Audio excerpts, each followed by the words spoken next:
nos corresponde ahora entonces revisar la presentación de Alfredo Cárdenas, que se llama Expansión Sistema de Transmisión al Norte de Santiago. Alfredo Cárdenas es ingeniero civil industrial con mención en electricidad de la Pontificia Universidad Católica de Chile, con MBA en la Universidad Adolfo Ibáñez. En Transelec se ha desempeñado en las áreas de finanzas, comercial y regulación. Actualmente es subgerente de planificación y estudios, a cargo de la identificación de obras de expansión en líneas y subestaciones para ser promovidas en los procesos de planificación tanto en Chile como en Perú. Durante el año 2018 al 2014 participó en el directorio de Sedexin, es coordinador eléctrico, ejerciendo como presidente del directorio durante el último año de dicho periodo. Impartió clases en la Universidad de Santiago, cursos de mercado eléctrico, así como en el Diplomado de Regulación de Mercado Eléctrico en la Universidad Adolfo Ibáñez. Así que dejamos con usted entonces Alfredo Cárdenas. Alfredo, adelante. Gabriel, muchas gracias por la presentación y muchas gracias a Sigre por la organización del seminario. La verdad es que es un tema de gran importancia, presente y futura, para el desarrollo de nuestro país y por supuesto agradecido de la invitación a exponer. El objetivo de mi presentación es poder hacer una rápida revisión de los desafíos que tenemos actualmente, cuáles son los principales problemas que podemos tener, cuáles son los proyectos que actualmente están sobre la mesa y cuáles son las propuestas que tiene Transelec. A continuación voy a compartir la presentación que tengo con ustedes. Espero que en este momento se pueda estar viendo. ¿Gabriel, se ve claro? Sí, la estamos viendo. Perfecto. Ya, muchas gracias. Ok, yendo al grano de la presentación. Aquí hay una lámina similar a la que mostró Juan Carlos hace un momento atrás. Esta lámina muestra los escenarios PELP, los cuales son definidos por el Ministerio, y la metodología de expansión actual requiere que todos los proyectos de transmisión se evalúen considerando estos escenarios que son definidos por el Ministerio. La lámina muestra distintas características de ellos. De hecho, los escenarios A, B, C, D, E o 1, 2, 3, 4, 5, como nos quiera llamar, tienen distintas configuraciones de demanda, alta, media o baja, pero también algunas características con respecto a los cambios tecnológicos, los costos ambientales, precio de combustible y también la capacidad instalada por escenario. En la tabla inferior, aquí en la lámina, se muestran cada uno de estos escenarios, cuya demanda, cuya potencia futura, la capacidad instalada total se ve entre los 20.000 y casi los 35.000 MW, y en particular en rojo, permítanme si puedo aquí destacarlo, en rojo se destaca cuál es la capacidad instalada futura en energía solar y eólica. Ya que se ha hablado bastante en cuanto a lo que es descarbonización, las iniciativas que se están llevando, esto es importante destacar, estos escenarios también incorporan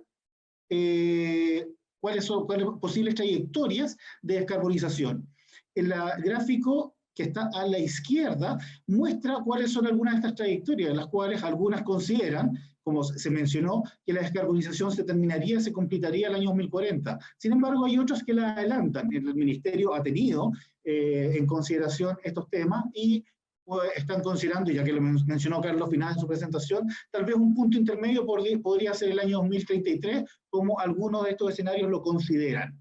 Entonces, estos son los escenarios que estamos viendo actualmente y con los que se evalúan todos los proyectos de transmisión. Una forma más gráfica de verlo, básicamente, es la que se muestra acá, en lo cual muestra toda la generación futura agregada, tanto eólica, y principalmente eólica y solar. Pueden ver ahí para los escenarios 1, 2, 3, que están al medio, y los escenarios 4, 5, que están en la parte inferior.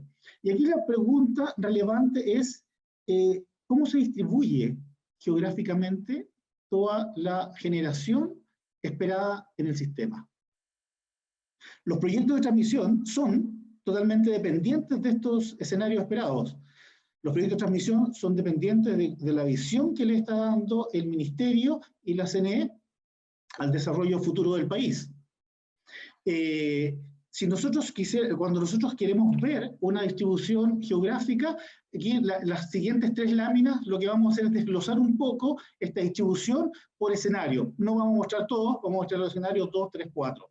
En el gráfico que está, en el gráfico superior, está distribuida la generación por región, y en el gráfico que está, en el gráfico inferior se muestra cómo la generación va entrando año a año, cuál es el parque generador y cómo va entrando año a año en este tema. Y aquí hay dos puntos que a mí me gustaría destacar. Si es que puedo, sí, ahí está. Uno es, básicamente, en los escenarios, la mayor parte de la generación, el mayor porcentaje de generación está concentrado en la zona norte del país. A veces las 3 primeras regiones, a veces un poco más. Y otro hecho importante, relevante, es la cantidad de generación que entra desde el año 2030 en adelante en estos escenarios. Ahora, ¿por qué estos datos son relevantes? ¿Por qué es importante conocer lo que hay detrás de estos escenarios? Ya se mencionó en algunas presentaciones atrás que tenemos un gran potencial renovable y que es necesario compatibilizar este potencial renovable con las necesidades de transmisión que se necesitan. Las líneas de transmisión de gran envergadura, de las cuales podemos hablar, por supuesto hay una amplia variedad de proyectos de transmisión, pero ya que estamos hablando de cómo ayudar a la integración renovable y que tenemos un gran potencial de renovables en el país, necesariamente entrarían, todos sabemos, a partir de los años 25, 26, 28 en adelante. Y entonces, cuando se evalúan los proyectos de transmisión, se evalúan con los supuestos que están puestos en estos escenarios. Aquí particularmente estamos viendo el escenario 2 y el escenario 2, tanto como se distribuye geográficamente como se distribuye anualmente. ¿Qué pasa con el escenario 4? El escenario 4, permítanme irme atrás, comparado, el escenario 4 es el que está aquí. Particularmente tiene una capacidad instalada futura menor a los otros, pero sin embargo, cuando vuelvo al escenario 4, cuando lo comparamos, también tiene la mayor parte de la generación esperada, que se construye también en el norte, y si nos vamos al escenario 5, el escenario se repite. Estos escenarios, entonces, están considerando que los proyectos están considerando que los proyectos están concentrados básicamente en la zona norte del país y que a partir del año 2030 entran una gran cantidad de proyectos. Esto tiene relación, se condice con lo presentado, expuesto por Carlos Barría en su presentación, en que en la región de Antofagasta teníamos alrededor del 50% de los proyectos. Entonces, si estamos pensando en la transmisión, si estamos pensando en el desarrollo de las renovables, aquí lo que viene es que el desarrollo de estas obras de transmisión tienen que ser coherentes con los escenarios de descarbonización que están dando y también con los escenarios de largo plazo que se están viendo. Cuando pensamos en el sistema y viendo la gran cantidad, hacemos algunas simulaciones para ver cómo se va a comportar el sistema en el futuro. Aquí tenemos un análisis particularmente de nuestro principal corredor actualmente en el sistema de 500 kV. En particular, aquí se muestra la línea Maitencillo-Pantazúcar. En rojo están puestos los límites de capacidad máxima, capacidad mínima, se refiere a la capacidad en un sentido o en otro, que requiere esta línea. Lo que podemos ver es que la línea de aquí hasta el año 2028, básicamente, cuando se fija, va a estar operando al límite de su capacidad.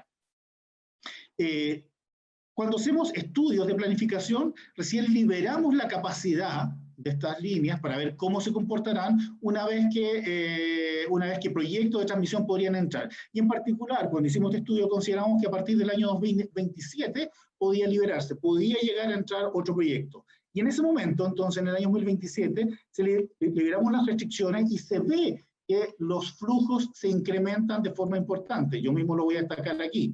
Sin embargo, cuando entraba la línea HVDC, que está destacada en azul, a partir del año 2030, antes de que se dejara sin efecto el estudio Franjas, del cual tuvimos noticias hace un tiempo atrás, vemos que ahí los flujos disminuyen de forma relevante, pero poco tiempo después los flujos vuelven a incrementar por todo el periodo siguiente, llegando incluso casi a los 3.000 megawatts. En este estudio se consideró la línea HVDC con una capacidad de 2.000 megawatts, por lo que vemos que en este caso se requeriría un corredor de básicamente 3.000 megawatts adicionales. ¿Qué sucedería si hacemos el ejercicio al revés? Ya que este es nuestro principal corredor actual. ¿Qué pasa si lo dejamos fijo y lo que hacemos es liberar la capacidad de la línea HVDC futura? Eso se ve en la lámina que está aquí a continuación. Aquí lo que se muestran son los flujos esperados, los flujos futuros por la línea Kimarlo-Aguirre. Por supuesto, la capacidad ahí está entre los 2.000, entre los 1.900 y los 2.000 megawatts, y se puede ver los flujos esperados desde el año 2030 en adelante. Claramente, se puede observar que, de acuerdo a los escenarios que se están promoviendo, la línea podría entrar saturada, copada. Ahora, los flujos, los escenarios tienen flujos, bloques, tanto de día como de noche. Aquí están considerando todos. La pregunta aquí es, ¿qué pasa con los flujos de día? ¿Cómo se ven? Si consideramos solamente los flujos de día, en la lámina a continuación se pueden ver que incluso los flujos medios esperados superan la capacidad de transmisión de la línea. Entonces, hay que hacer, digamos, varias cosas. ¿Cuáles son los desafíos que estamos teniendo con todos los que estamos analizando?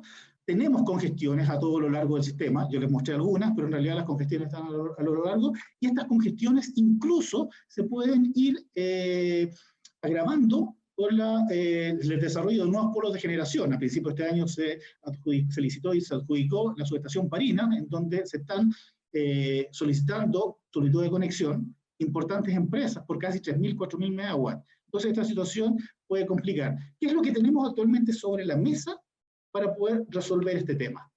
Por ejemplo, Juan Carlos Arena mencionó uno de estos proyectos. ISA en mayo de este año presentó un par de alternativas. La primera de ellas, la que está a la derecha, que está promovida por el coordinador, es un buen proyecto, sin embargo tiene una cobertura acotada. Resuelve los problemas recién entre Polpay como Itencillo y no todo lo largo del sistema. La otra alternativa que presentó la empresa fue una expansión un poco más importante. Sin embargo, el coordinador mencionó que iba en detrimento de la seguridad del servicio.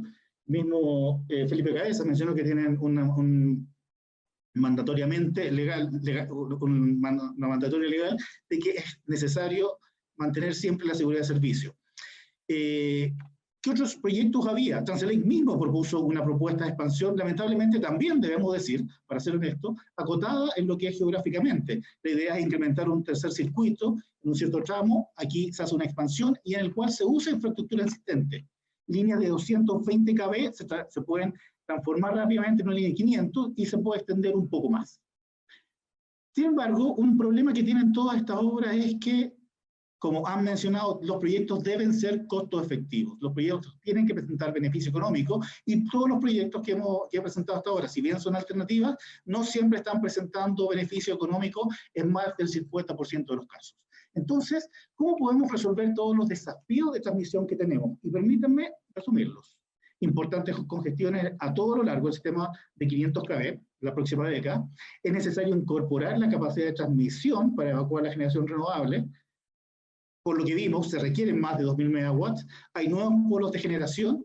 Incluso tenemos desafíos para pasar por la quinta región y llegar a Santiago. Tuvimos el caso de la línea de 500, cuando se estuvo colocando numeración. Y además, las soluciones de transmisión deben presentar beneficios económicos.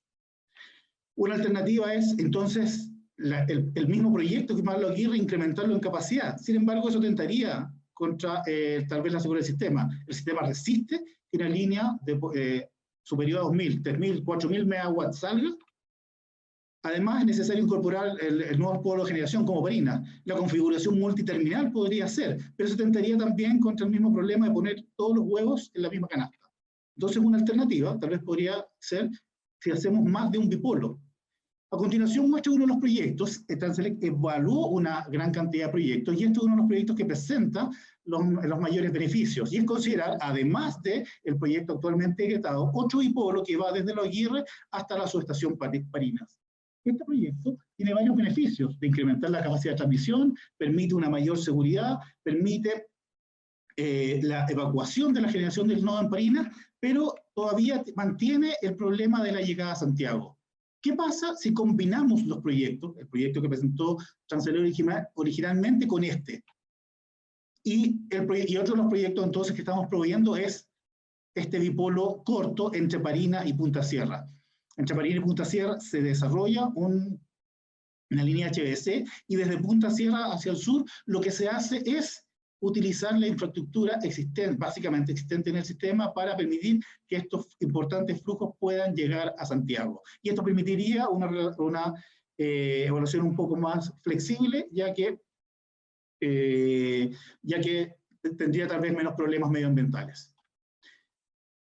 Desde el punto de vista de beneficios, desde el punto de vista de proyectos costos efectivos, ¿qué es lo que dicen las evaluaciones? A continuación, aquí están los 3 proyectos, por los cuales les voy a presentar cuáles son las evaluaciones actualmente existentes, para el proyecto actualmente decretado, el que está a la izquierda, y para los proyectos que está promoviendo Transelec, que están al medio y a la derecha. Claramente, todos los proyectos estos evaluados con la metodología existente, pensando en que el actual proyecto HVDC llega a 2031, presentan beneficios. Y una de las cosas relevantes es que los proyectos que están promoviendo Transelec presentan prácticamente mayores beneficios en casi todos los escenarios, mayores beneficios que la línea HVDC, y permite incrementar la capacidad de transmisión y son proyectos costo efectivos. Si se hace una sensibilización, ya que recientemente ya la línea ya se sacó la exigencia del estudio franja de la línea HVDC y podría llegar antes, la sensibilización es que los beneficios se mantienen en el orden.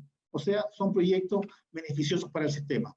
Cuando hacemos una evaluación económica, pero desde otro punto de vista, desde minimizar el máximo arrepentimiento, también encontramos que la evaluación económica está alineada con este. El Minimax está alineado con la evaluación económica, lo cual muestra que también son proyectos económicos. Alfredo, 3 minutos, por favor. Perfecto, estoy terminando. Ahora, estos proyectos son proyectos que van a llegar de aquí al año 2027, 2028. ¿Es posible hacer otras cosas antes? Por supuesto que sí. Los sistemas de baterías permiten también ayudar a incrementar la capacidad de transmisión del sistema, dándole flexibilidad, y son tecnologías que pueden implementarse en un periodo de corto tiempo inferior. En el seminario anterior de SIGRE se expuso el sistema de almacenamiento que Transelec está promoviendo, instalando sistemas de baterías de 500 MVA, tanto en Parinas como en la subestación Polpaico, lo que permitiría incrementar la capacidad del corredor de 500, de 1.700 a unos 2.200 MVA, manteniendo un criterio de operación N-1, aprovechando la operación del sistema. ¿Cuáles son como las reflexiones finales que querría decir? Tenemos un gran potencial de energía renovable y debemos alinear este potencial con los proyectos de transmisión. Estos proyectos tienen que conversar con la visión de largo plazo, tanto con la descarbonización como que permitan proyectos mejores y más competitivos. Y precisamente, este es el momento para ir revisando cuáles son las alternativas que estamos seguros deben ser costo efectivas, tienen que mantener la seguridad de servicio y deben permitir desarrollar los escenarios, la visión de largo plazo que tiene la Comisión Nacional de Energía y el Ministerio, que ha plasmado en los escenarios. Muchas gracias. Muchas gracias, Alfredo. Recordar a los que están participando en el seminario que al final de este bloque tendremos una ronda de consultas para lo cual está abierto el chat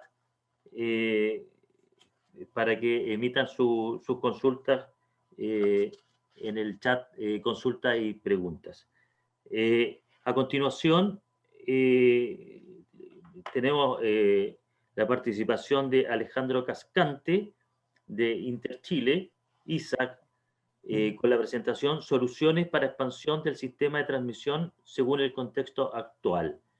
Alejandro es ingeniero electricista de la Universidad Nacional de Colombia, actualmente gerente de proyectos de Interchile, filial de ISA Colombia, con una vasta experiencia internacional en desarrollo de proyectos eléctricos en Siemens.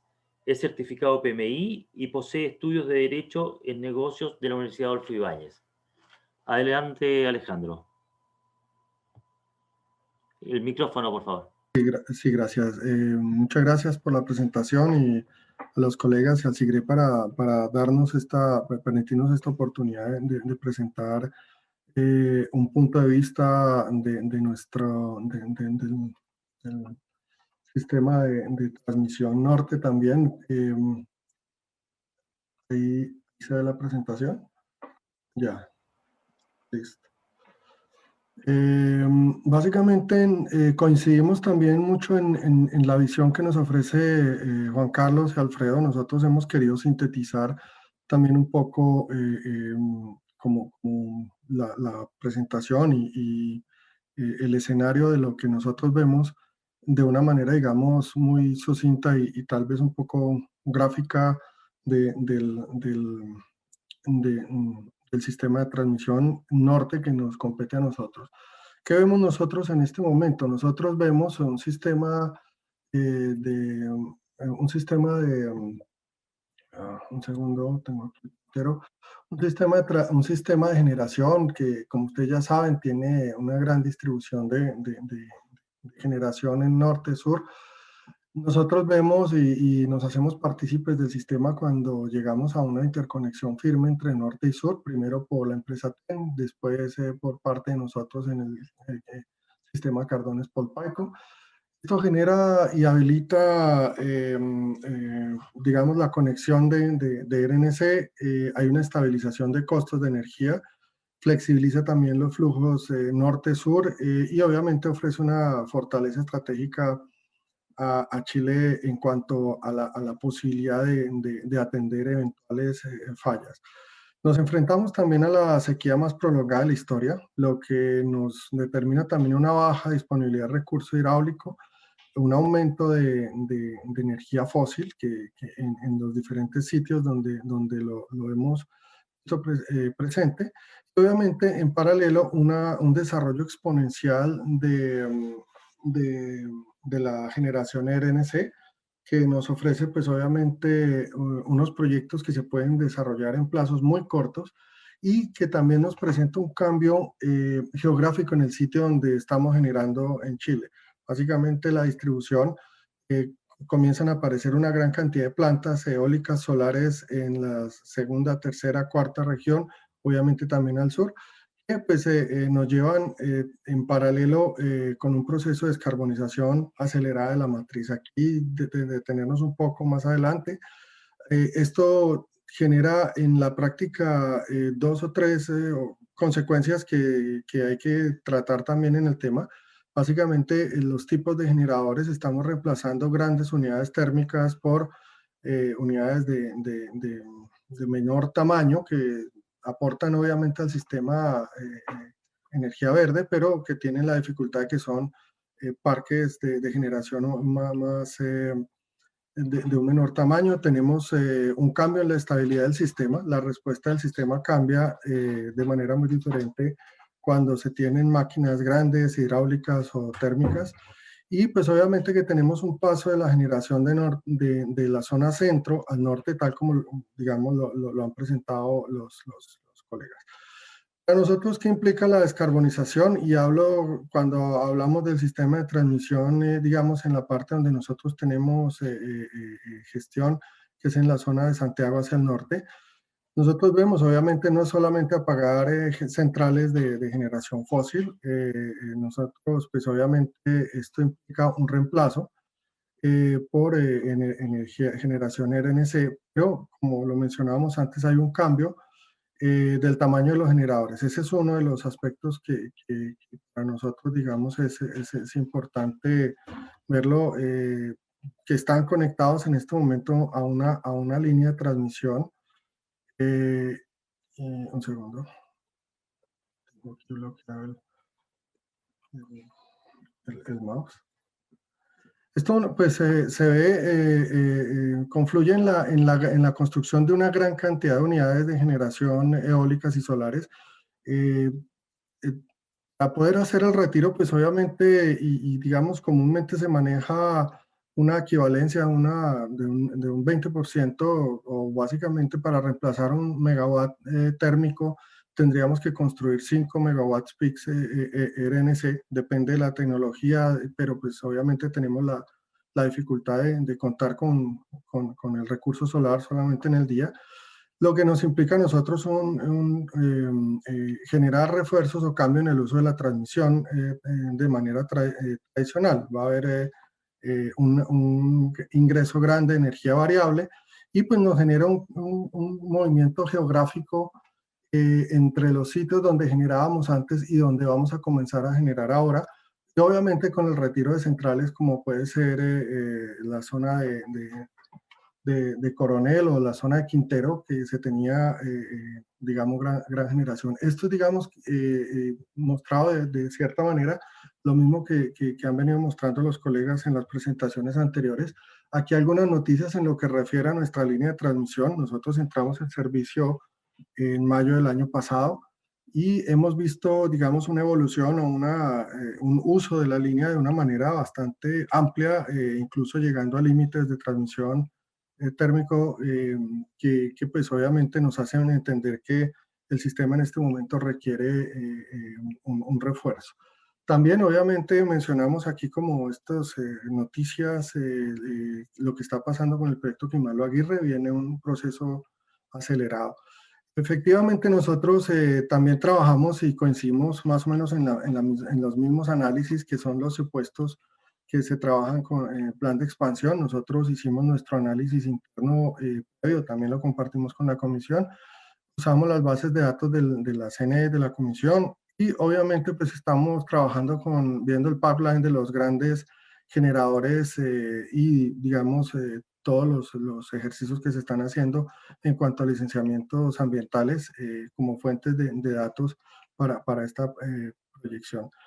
Como ustedes ven y también explicado en las presentaciones anteriores, partimos desde el año 2020 en unos escenarios de crecimiento. La mayoría, como se mencionaba, también son crecimientos solares, eólicos y otro tipo de incursión.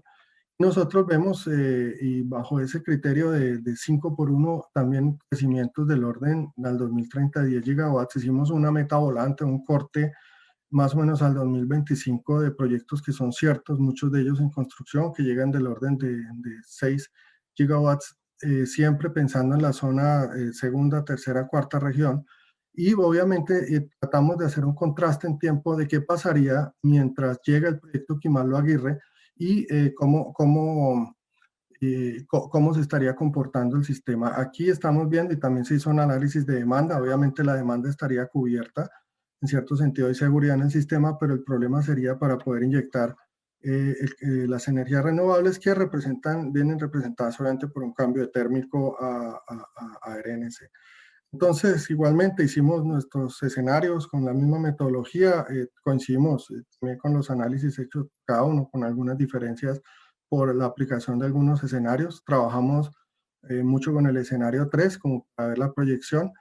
En este momento desarrollamos también un análisis referente al tema del coronavirus y su impacto, que vemos que ahora hay una reducción de la demanda, pero también se ve a Chile y ya hablando a nivel latinoamericano como uno de los países donde se va a tener mayor recuperación, con crecimientos eventuales del 5% en el proceso de recuperación en el Producto Interno Bruto, lo que quiere decir que podría ser esto solamente un bache, lo que hemos tenido en este año. Y pues básicamente lo que nosotros establecimos es una línea de tiempo también donde dijimos, oye, hay que buscar una solución, no a 10 años, no a 8 años, no a 6, sino se requieren soluciones un poco más cercanas. Primero para viabilizar el proyecto Quimalo Aguirre o los proyectos colaterales que se puedan generar para una transmisión de larga distancia. Vimos la necesidad de buscar una solución de un corto plazo, hablamos de 3 a 5 años, obviamente, y con la experiencia que hemos tenido, deseable para el proyecto que tenga el menor impacto a comunidades y a medio ambiente, lo que comparado, por ejemplo, con una línea AC normal, y que tenga la compatibilidad y validez de los estudios de costos de la metodología que tenemos para evaluar este tipo de proyectos. Nosotros hemos venido trabajando en el uso de tecnologías de punta en ISA y pues obviamente queremos también, y fue de lo que propusimos. Nosotros lo llamamos corredores verdes, simplemente la repotenciación o la conversión y reuso de las líneas de transmisión existentes mediante aplicación de compensadores dinámicos y esquemas híbridos AC/DC. Nosotros también planteamos dos etapas, una que básicamente se trata de reforzar el corredor AC desde Nueva Maitencillo hasta Polpaico, tal como los colegas lo presentaron anteriormente. Es un incremento de 1.700 a 2.300 megas, lo que descomprimiría un poco y daría un poco de tiempo a la llegada de los siguientes proyectos. Y un proyecto un poco más, digamos, fuera de la caja, que en este momento hay un proyecto de estos en desarrollo en Alemania, donde se trata de convertir uno de los circuitos que se tiene en un corredor DC, utilizando la misma infraestructura que se tiene en este momento. O sea, la ventaja o virtud de este proyecto sería poder utilizar la infraestructura existente y usar la conversión DC generando un anillo AC/DC. Aquí un resumen del sistema de transmisión, donde se puede ver el sistema de 500 que está llegando hasta Quimal. El planteamiento de la ejecución de los bipolos entre Cardones y Polpaico, un refuerzo de Polpaico hasta Lo Aguirre, y obviamente un refuerzo entre Cardones y Parinas, hasta Los Changos, perdón, donde también pues entraría a descomprimir. Como ustedes saben y como lo mostraron en los análisis anteriores, los cuellos de botella principales se presentan acá en un corto plazo, pero después se van presentando y se van subiendo a los siguientes áreas de norte o sur del sistema. Obviamente el sistema de 220, al entrar estos esquemas, cuando se presentan fallas, cuando hay N-1, se presenta una descompensación. Por esa razón pensamos en sistemas de control variable, lo que nos permitirían es básicamente modificar la impedancia de los circuitos para poder hacer una distribución de las cargas. Y obviamente pues, y algo para no olvidar en el proyecto Quimalo Aguirre, que no es solamente el proyecto, sino también se requieren algunos refuerzos en algunos de los esquemas de 220 y de 500 para poder tener un control de flujo entre norte y sur. Esa digamos, es la idea. Nosotros analizamos algunas tecnologías, básicamente analizamos y hemos estado trabajando con compensadores estáticos síncronos. También estamos viendo la posibilidad de utilizar control de flujo unificado. Difieren en algunos puntos en la solución, algunos permiten una potencia mucho más grande que otra en la solución. En este momento pues estamos trabajando en un STATCOM en Pan de Azúcar que esperamos entrar en servicio en los próximos meses. Pero pues, digamos, las diferencias de solución es que esto nos permite utilizar un control dinámico de flujo, lo que permite no hacer grandes saltos de potencia en la parte reactiva, sino permitiría también una gestión de red de manera dinámica.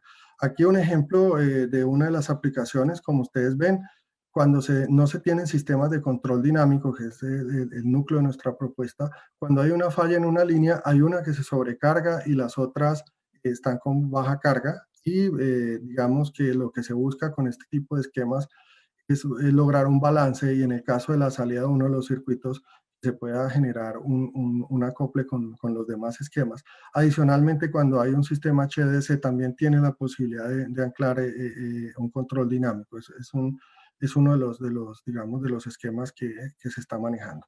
En general, nosotros pues vemos la necesidad de mitigar atrasos de los proyectos de transmisión normal, el uso de los activos existentes. O sea, vemos una posibilidad y hay experiencia en el uso de los activos existentes, mejorar el control y la flexibilidad de la red de manera que no sean solo grandes bloques de energía binarios, sino que se pueda hacer una distribución de flujos. Obviamente ampliar el corredor existente dado que se está viendo un cuello de botella y reducir las restricciones al ingreso.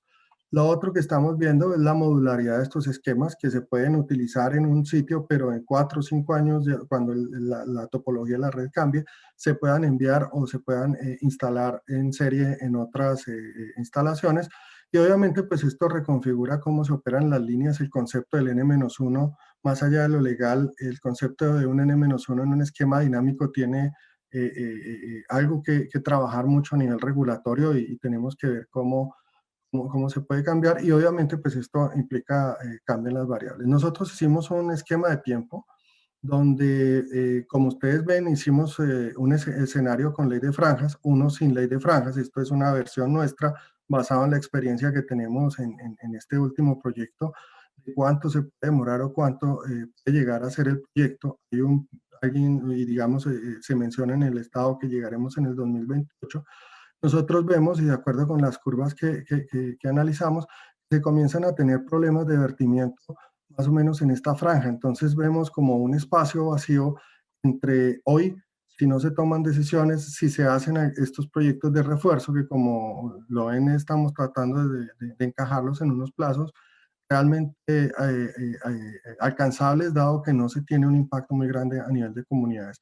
Y en ese sentido, el problema o la variable que hay que analizar más allá de los costos, obviamente es el tiempo, y obviamente se analiza el beneficio, pero también hay que analizar cuál sería el impacto para el ingreso de energías verdes, y refiriendo siempre que hay una distribución de la generación de la zona central hacia la zona norte, y pues que obviamente si eso no se da, vamos a comenzar a tener el análisis. Coincidimos en uno de las exposiciones, llegar a ser del orden del 11% de curtailment en la zona norte si no se llegasen a tomar estas decisiones en ese sentido. Aquí, digamos, algo de detalle de lo que eran las etapas. Nosotros tenemos en la línea un límite térmico admisible, o sea, la línea se diseñó con un valor mucho más alto que podría llegarse a manejar. Estamos viendo que podemos hacer un retencionado de los conductores y la aplicación del sistema de compensación serie dinámico, ¿no? Y en la etapa 2, obviamente, pues queríamos también y propusimos analizar, manejar uno de los bipolos, como ya lo mencioné. Obviamente, esto permitiría también un sistema 2 de 3, digamos, con la dificultad de que todo está montado sobre el mismo canal o sobre la misma torre. Sin embargo, pues la idea es poner esto sobre análisis y validar la posibilidad de ejecución de esta segunda etapa. También, obviamente, los refuerzos necesarios, y esto es importante y punto de conversación para el proyecto Quimalo Aguirre y los proyectos grandes que vienen, que no es solamente el proyecto punta a punta, sino que hay que hacer refuerzos en los esquemas de 220 y 500 para lograr confiabilidad en el sistema. Básicamente eso, aquí una vista de lo que sería aplicado a las mismas torres.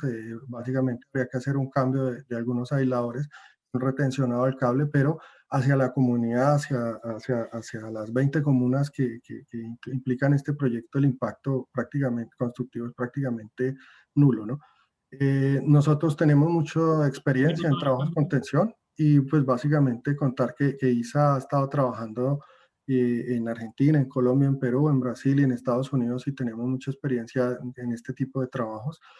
Y obviamente la experiencia que nos acompaña como grupo, el proyecto de Brasil de Río Madeira, Portobelo, y pues ahorita estamos en proceso de desarrollo de un bipolo con cable submarino entre interconexión Colombia-Panamá.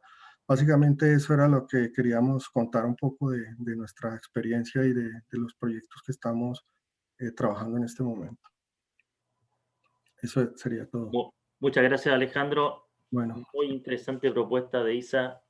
Ya más adelante podremos ponerlo en la mesa de conversación.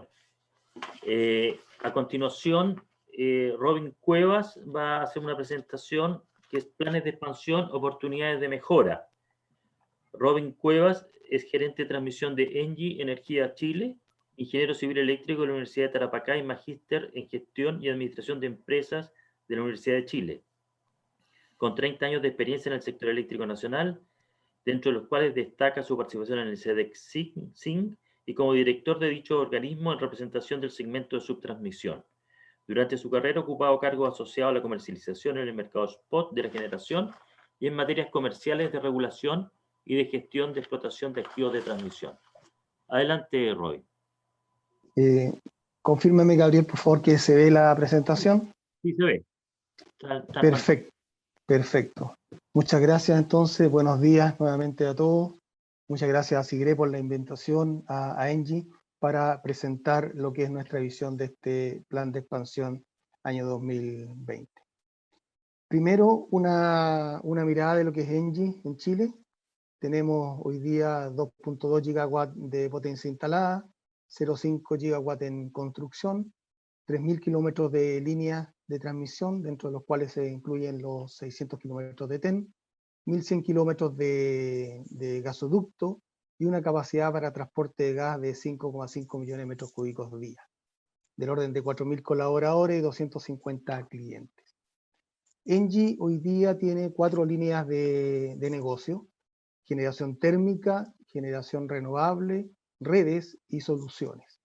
Y para nosotros, por supuesto, redes, esta línea de negocio donde está los gasoductos y la transmisión, van a jugar y juegan ya un papel muy importante en la transición al carbono neutral. Tenemos también una activa participación en la expansión de la transmisión, en la infraestructura de transmisión del sistema eléctrico nacional, a los proyectos de nuevas obras que hemos ganado y ampliaciones que tenemos que hacer. Esperamos sumar también algunas obras para las cuales hemos presentado ofertas, 4 obras de los decretos 231 y 198 recientemente, y por supuesto la última que salió es una ampliación en el decreto, la resolución exenta 171 de hace algunos días, digamos, por $4 millones adicionales. Respecto a los planes de expansión, una de las cosas que hemos estado mirando son las congestiones. Algunos de ustedes ya los han mencionado. Y aquí me gustaría destacar que el año 2019, cuando mirábamos el sistema, no se veían, por ejemplo, congestiones en el nudo Quimal o en el nudo Cardones. Sin embargo, un año después, empiezan a aparecer congestiones probables o probabilidades de congestión sobre el 10 o el 20% en el nudo Quimal y en el nudo Cardones, ¿ya? Y se adelantan las del nudo Pan de Azúcar. Y la explicación de esto es porque, claro, aparece este desarrollo fuerte intensivo de plantas fotovoltaicas y eólicas, principalmente en la segunda región, ¿no es cierto?, que impulsan entonces a que el sistema de transmisión que está presupuestado o proyectado empiece a quedar corto. Entonces, evidentemente, la irrupción de estos proyectos renovables está completando rápidamente la capacidad de transmisión que teníamos proyectada, y como ya también se ha señalado en presentaciones anteriores, los decretos de expansión toman 1 a 2 años para definirse y 1 año más para adjudicarse. Por lo tanto, es necesario que dispongamos de un mecanismo que acelere la planificación de la transmisión.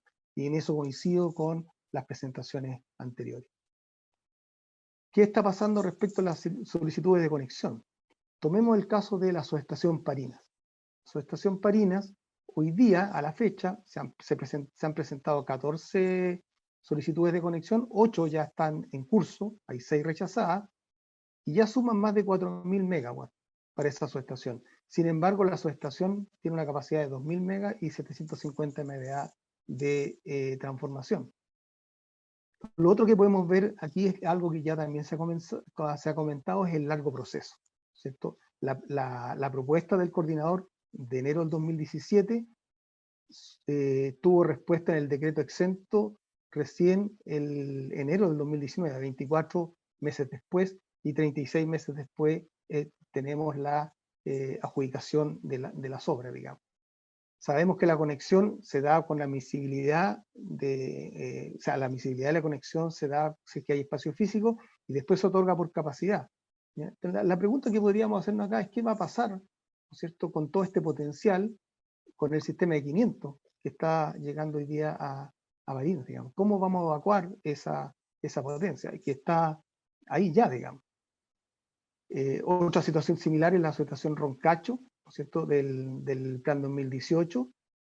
Aquí ya tenemos 5 solicitudes de conexión por 1.700 megas y la capacidad de la subestación es de 2.000 MVA. Por lo tanto, ya a pocos meses de adjudicarse, porque se espera que esté adjudicado ahora en noviembre, ya está copada, digamos.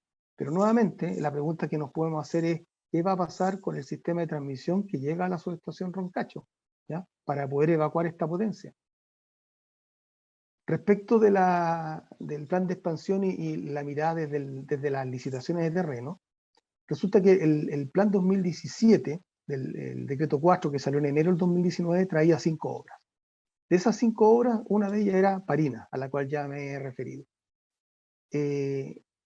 las licitaciones de bienes nacionales aparece recién en diciembre del 2019, con 40 lotes en comunas de Pozo Almonte, Tatar y otras. Como ustedes ven, pasó un año entre el decreto y la licitación de terrenos en la zona. Durante ese año, los promotores empezaron obviamente a hacer las solicitudes de los puntos de conexión. Y resulta que hoy día tenemos entonces del orden de 4.000 megas, ¿no es cierto?, que se explican por la licitación de terreno en la zona, pero una subestación que está proyectada para algo menos, digamos.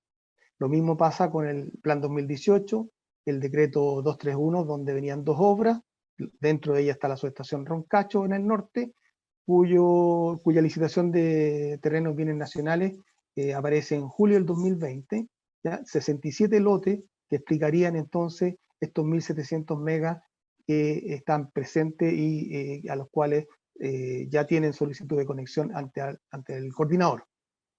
Entonces, ¿qué está pasando? Digamos? Aparentemente esta asignación de terreno, ¿no es cierto?, está copando rápidamente la expansión de la transmisión, ya lo vimos, digamos, las subestaciones están quedando estrechas, y aquí vemos que es necesario entonces una comunicación mucho más activa entre las entidades públicas para orientar el desarrollo anticipado de la transmisión hacia estos focos de energía renovable, evitando así esta carrera que se ha dado por obtener los puntos de conexión.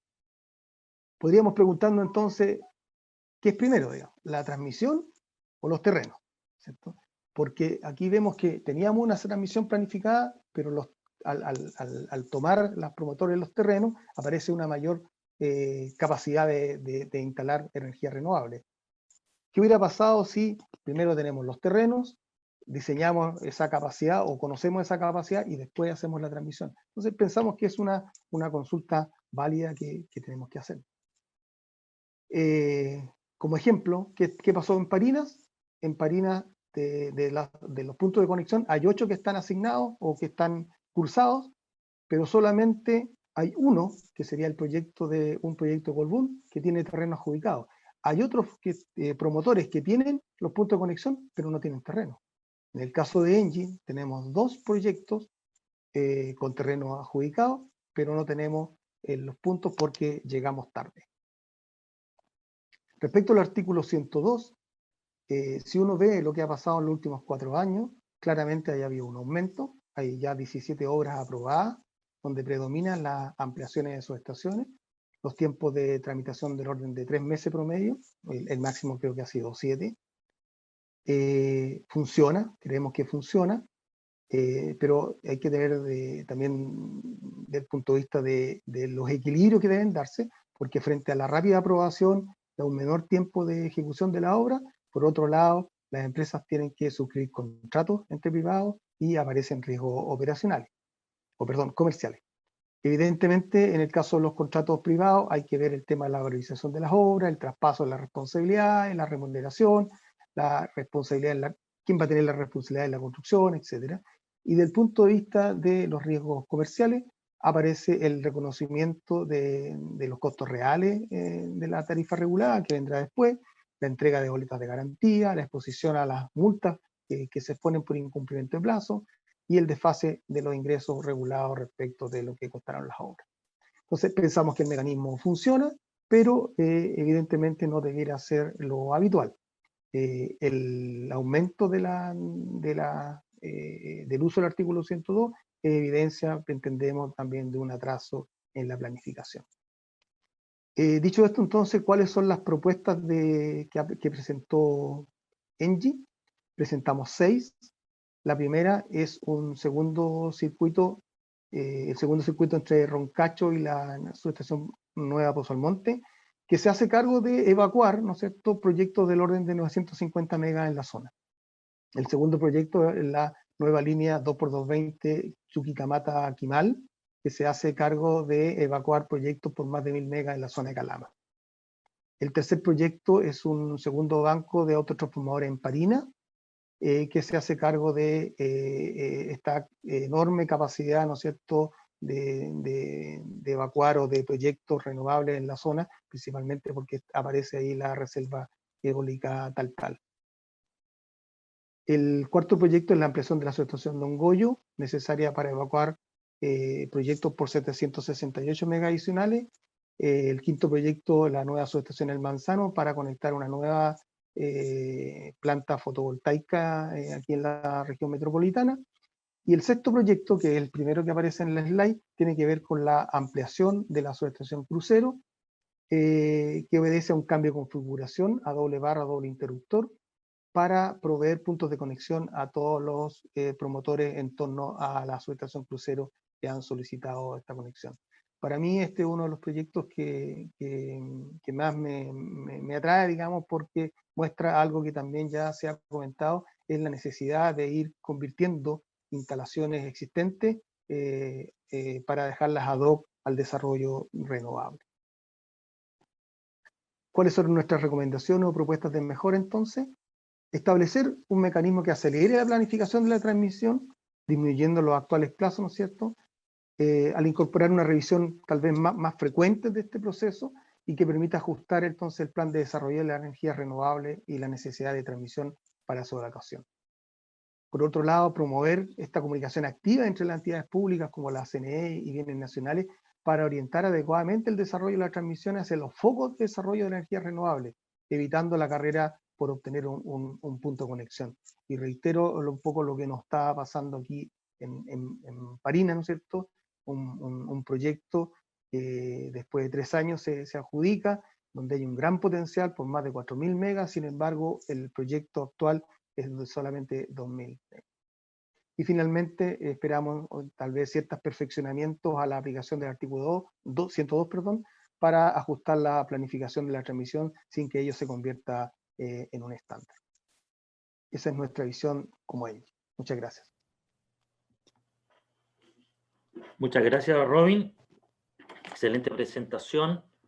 Pasamos entonces a revisar la presentación de nuestro último panelista, que es don Enrique Farías, que presenta propuestas de desarrollo y transmisión para el Plan de Expansión 2020. Enrique actualmente es Transmission Grid Leader en AES Gener. Es ingeniero civil eléctrico de la Pontificia Universidad Católica de Valparaíso. Ha trabajado en el sector público y privado, habiendo trabajado 10 años en la Comisión Nacional de Energía, siendo su enfoque principal la planificación de sistemas, precios de mercado, tarifas, desarrollo regulatorio, entre otras materias. Adelante, Enrique. Muchísimas gracias, Gabriel. Primero que todo, darle las gracias a Sigrid y a todos los asistentes virtuales por la atención y por la oportunidad de poder exponer hoy día. Muchísimas gracias.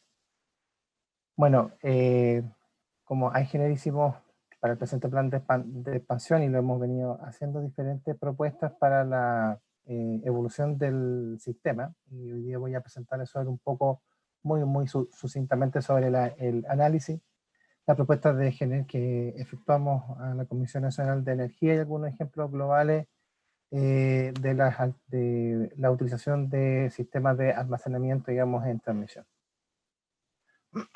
Como un elemento inicial de nuestro análisis, nosotros nos basamos en las bases de datos que la autoridad disponía en su informe técnico final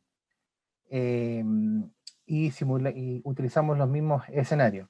Con la siguiente salvedad, que en el plan de generación nosotros vimos que había una necesidad de actualizar los proyectos de generación, dado que por la forma, digamos, como se ejecuta el ejercicio, digamos, siempre hay una desactualización respecto a algunas variables. Y viendo las solicitudes de conexión y los proyectos declarados en construcción, decidimos que había que efectuar una actualización del plan de obras de generación. Asimismo, vemos que, visto los procesos que hemos ya tenido, que se requiere tener algún grado de flexibilidad de poder analizar sensibilidades ante la declaración en construcción de los mismos proyectos de generación, de demanda, u otros cambios, digamos, que ocurren en el sistema. Cualquier cambio que sufra cualquier variable que sufra un cambio significativo, a nuestro entender, creemos que debiera verse reflejado en los análisis y ver o validar los resultados que ya se están dando, para que, por ejemplo, si obras que se están proponiendo, dado proyectos en construcción o por las solicitudes de conexión, después no sean descartadas por por un problema, llámese, administrativo, de que no se pudo tomar esa información hace 6 meses o hace 8 meses atrás. Y creemos que también ahí hay algo que podríamos mejorar en general. La propuesta que nosotros hicimos a la Comisión Nacional de Energía son el almacenamiento Punta Sierra Nogales, almacenamiento en Temuco Cautín, expansión de Andes, Licamentá y transformadores en Parina, y ampliaciones para acceso abierto en la zona centro del país. Nosotros hemos visto que la utilización de sistemas de almacenamiento como potencial uso en sistemas de transmisión podría otorgar en las zonas, digamos, que se están viendo bastante apretadas, digamos, de necesidades de transmisión, como una solución de corto o mediano plazo que se puede utilizar bastante rápido. En el caso de la utilización de sistemas de almacenamiento, lo que nosotros hemos propuesto guarda relación con la utilización de estos sistemas de almacenamiento para temporalmente, por un periodo, hacer frente a la contingencia de la salida de en especial en los dobles circuitos, ante la salida de uno de los circuitos, ya sea tomando la generación que está en una parte o abortando, digamos, en el caso que esté en el otro extremo. Esto lo hemos denominado coloquialmente como N+B. Uno de las zonas que logramos analizar y que vimos que podría tener un impacto bastante positivo es en todo el corredor Punta Sierra Nogales. Nosotros también vemos que, digamos, hay necesidades macro en el sistema, pero no hay que olvidarse de todos estos sistemas que están recogiendo toda la producción renovable que existe en diferentes zonas, y que por más que también pongamos activos en las zonas macro, digamos, entre zonas macro, en el micro, digamos que esto, también tenemos que preocuparnos y poder tener la suficiente evacuación para recoger toda la generación que está ahí. Lo que propusimos son 4 sistemas de 100 megawatts cada uno conectados entre Punta Sierra y Nogales, para efecto de que ese corredor en cada uno de los tramos se pueda liberar en 100 megawatts la capacidad de N-1 que actualmente tienen, digamos, para poder respaldar de esta manera con activos reales el nivel de seguridad o el nivel de transmisión que tienen estos sistemas para esa zona. Vemos que hay importante ahorro sistémico. Esto también pueden prestar algún otro tipo de servicio, pero principalmente lo que estamos viendo es que estos sistemas de almacenamiento y la configuración con la cual se pueden utilizar pueden permitir liberar restricciones de forma permanente para potenciar o liberar problemas en zonas donde hay energías renovables no convencionales. Asimismo, en el tramo Temuco-Cautín, también vemos que hay un importante beneficio que se pueden capturar en la misma idea o configuración, y en especial, y ahí debemos ser bastante objetivos, esto también puede competir, por ejemplo, con cambios de conductores, pero también hay que ver la factibilidad de efectuar la interrupción de los sistemas y o la invasión de alguna manera al territorio donde están estos conductores o estas instalaciones para poder ejecutar el cambio. Por lo tanto, vemos que hay estos sistemas pueden entregar alguna viabilidad para poder de forma efectiva y de alguna manera más segura liberar restricciones en algunas zonas donde hay importantes aportes RNC. El año pasado también hemos propuesto sistemas de almacenamiento para la zona sur, pero eran de 200 megawatts y analizando el comportamiento dinámico vemos que no había ningún problema, no se provocaban desconexiones de ningún tipo, por lo tanto estos esquemas no perturban mayormente, digamos, al sistema y no provocan salidas intempestivas de otros, ni de cargas ni de generación. Por tanto, nuestros sistemas, digamos, propuestos tampoco escaparían a las potencias, digamos, o a las niveles de inyección que puede tener cualquier central en el sistema y los impactos que puede tener ella. Por tanto, vemos que son activos que son bastante útiles y que podrían entregar seguridad en algún grado. Hemos visto a lo largo de las diferentes presentaciones que la zona de Parina se ha vuelto un magneto para, o se ha transformado en un hub, o eventualmente, si la PEL lo determina de esa manera, en un polo de generación bastante importante en la zona norte. Y nosotros también hemos visualizado que ahí se deberían hacer expansiones. Vemos que se necesita al menos, digamos, un nuevo equipo de transformación en Parina, pero también hemos visto que otras zonas, como por ejemplo todos los proyectos solares que se están desarrollando en Andes, construyendo y desarrollando en esa zona, dado que Parina se conecta con Licarantay en esa zona, digamos, hay una alta interacción entre estos dos hubs. Entonces, de los análisis lo que hemos visto es que se necesita una expansión conjunta, dado que interactúa toda la zona Andes Nueva Saldívar con la zona de Parina. Por tanto, hemos propuesto, digamos, hacer una expansión de cambiar los conductores en la zona norte, para que en conjunto, digamos, con este equipo de transformación pueda haber y poder capturar los importantes beneficios que se podrían obtener en el mediano plazo.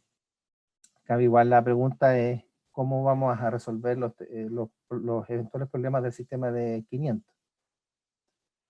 Pero vemos que esta zona es bastante intensiva, o va a ser bastante intensiva en el uso de red, de conexión, y no solo hay que preocuparse, como lo manifestaba una presentación anterior, de todo lo macro, sino que también hay que ir a preocuparse de cómo vamos a evacuar todas estas potencias que se están conectando ya y que se prevén en el mediano plazo. O sea, no hay que perder de vista eso también.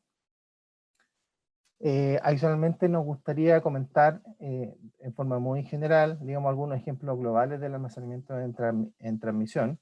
Especialmente vamos a ver lo que hemos podido revisar de Colombia y Alemania.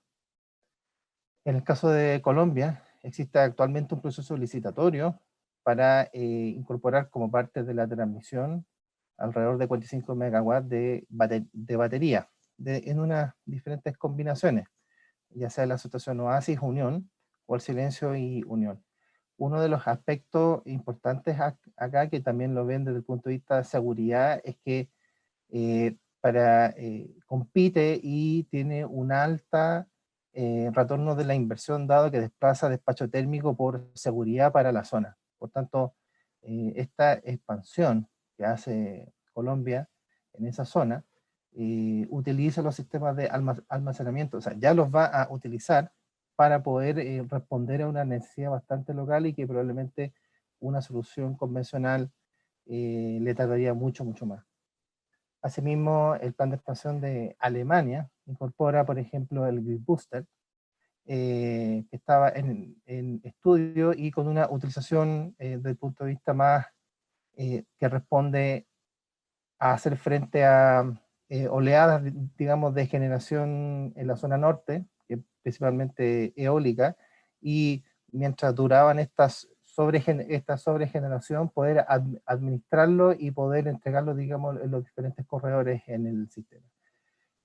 Bajo los análisis que han efectuado ellos, digamos, pagan los proyectos y obtienen importantes ahorros ante el no despachar generación térmica, para poder hacer frente al control de transferencia. Ambos mecanismos, tanto el de Colombia como el de Alemania, son a través de los sistemas de planificación centralizados y los tratan como activos de transmisión. Por último, me gustaría comentar sobre un poco la rapidez, digamos, de lo que estamos analizando, y hacer hincapié en lo que mencioné al principio, respecto de que si ya encontramos algunos, ya sabemos que algunas cosas van a llegar tarde respecto a la velocidad que se están haciendo proyectos renovables. Vemos que ayuda menos, digamos, que ante evidencia de proyectos que ya se están realizando, que estas obras finalmente se caigan en las diferentes instancias que tenemos de la planificación. Y Adicionalmente, también veo que se podría aventurar, digamos, que faltan algún tipo de herramienta, no solo para acelerar la planificación, sino que para acelerar obras.